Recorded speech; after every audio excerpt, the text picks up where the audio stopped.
lain juga nggak dengar ta?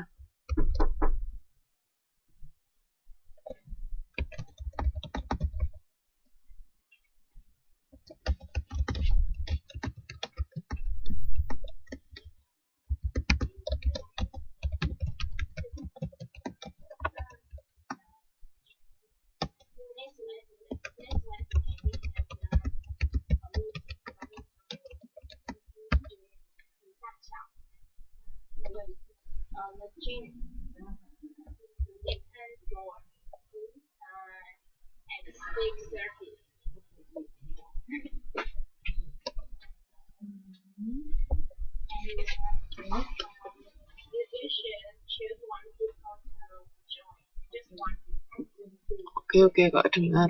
Yang nggak dengar siapa aja selain Mbak Luciana?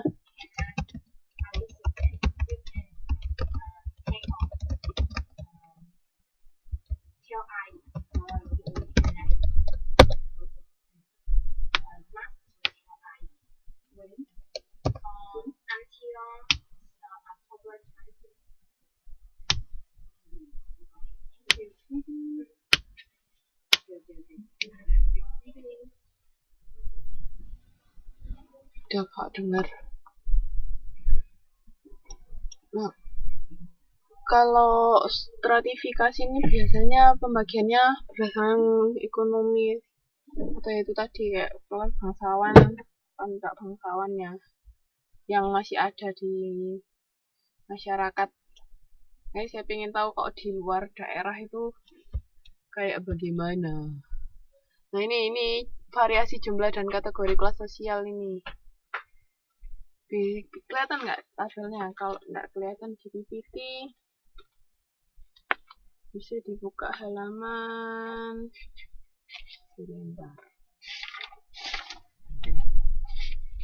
Halaman 6.22. Nah, di situ ini skema kelas sosial itu ada 2 kategori, 3 kategori, 4, 5, 6, 7 sampai 9 kategori.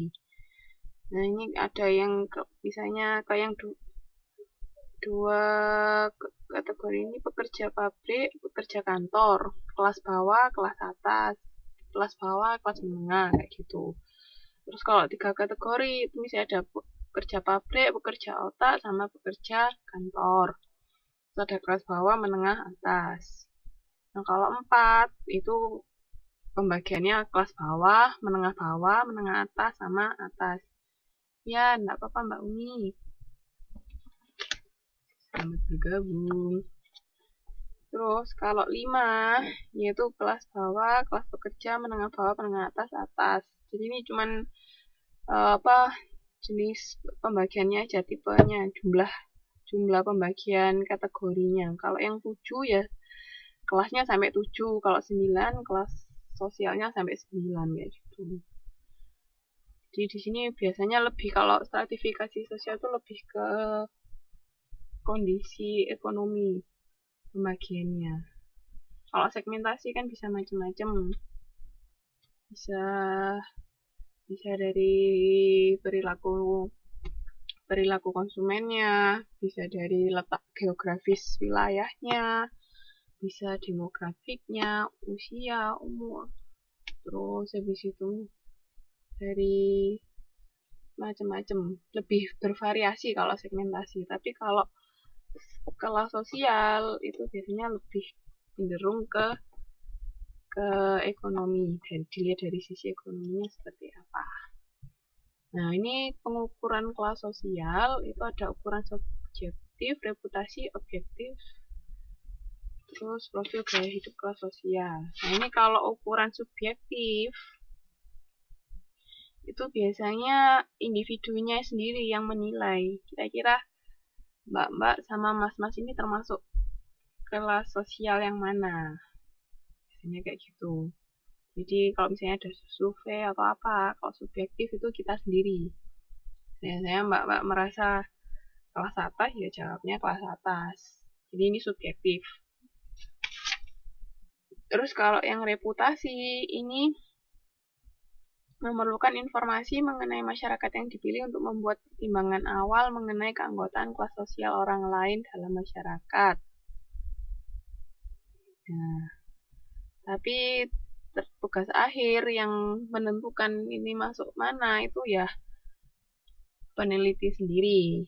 Kalau tadi kan subjektif kan orangnya sendiri yang nentuin saya masuk ke kelompok mana. Tapi kalau reputasi ini ada informasi dulu, misalnya di kalangan misalnya di daerah Taipei ini biasanya orang berdasarkan apa sih pembagiannya dari dipertanyakan ke orang yang tahu.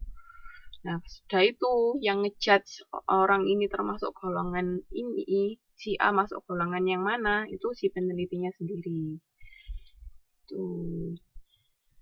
Terus kalau ukuran objektif ini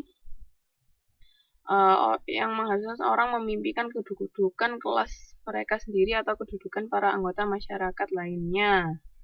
Ukuran objektif terdiri dari berbagai variabel demografis atau sosioekonomis yang dipilih mengenai individu yang sedang dipelajari, kayak gitu. Jadi ini bedanya. Nah, kalau ukuran objektif itu bisa jadi dua kategori. Bisa indeks variabel tunggal sama indeks variabel gabungan. Kalau indeks variabel tunggal itu dia cuman pakai satu aja variabelnya untuk menilai keanggotaan kelas sosial. Itu tunggal. Jadi kalau tunggal itu satu tok. Misalnya dari sisi pekerjaannya atau dari sisi penghasilannya. Tuh, jadi pilih salah satu. Itu indeks variabel tunggal ya. Terus pendidikannya bisa. Kalau indeks variabel tunggal. Tapi kalau indeks variabel gabungan itu biasanya beberapa faktor sosial ekonomi, tidak cuma satu variabel, tapi ada beberapa variabel yang kita gunakan untuk menentukan orang ini masuk kelas yang mana. Nah, itu ada dua jenis indeks gabungan.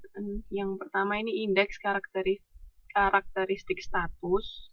Ini gabungan kelas sosial yang klasik itu menurut Warner Index of Status Characteristic. Itu ukuran tertimbang dari berbagai variabel sosial ekonomis, terdiri dari ini pekerjaan, sumber penghasilan, model rumah, sama daerah tempat tinggal. Kualitas lingkungannya seperti apa? Kan bisa kepemilikan MCK, mandi cuci kakus dulu, itu juga bisa dipakai buat standar penentuan orang ini termasuk golongan seperti apa. Ya, jadi misalnya kalau sebuah rumah itu dia MCK memenuhi syarat, biasanya sudah oke. Tapi kalau belum, misalnya bisa tergolong kurang mampu gitu. Mungkin data-data seperti ini tuh biasanya BPS punya Badan Pusat Statistik gitu. Jadi misalnya masyarakat daerahnya kalau di Indonesia ya, misalnya satu Jawa Timur, itu kan ada beberapa kota. Nah, tiap kota itu berapa kepala keluarga yang tergolong mampu atau kurang mampu, dilihat dari apanya, penghasilannya atau apa, berapa penduduk yang penghasilannya sekian atau berapa yang pekerjaannya sebagai apa, itu ada. Kalau pengen tahu bisa dilihat, googling aja BPS, Badan Pusat Statistik, itu biasanya ada. Terus habis itu skor status sosial ekonomi yang kedua, indeks gabungan itu. Ini dari United States Bureau of the Census mengembangkan ini dari 3 variabel pekerjaan, penghasilan, sama tingkat pendidikan.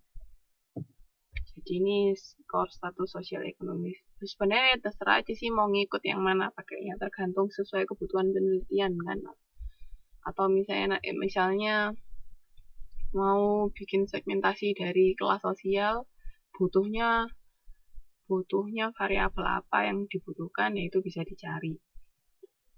Biasanya BPS itu bisa membantu kok. Nah, terus ini yang keempat itu profil gaya hidup kelas sosial. Nah, ini ada gaya hidup tertentu, kepercayaannya, sikap, kegiatan, kayak gitu. Yang bisa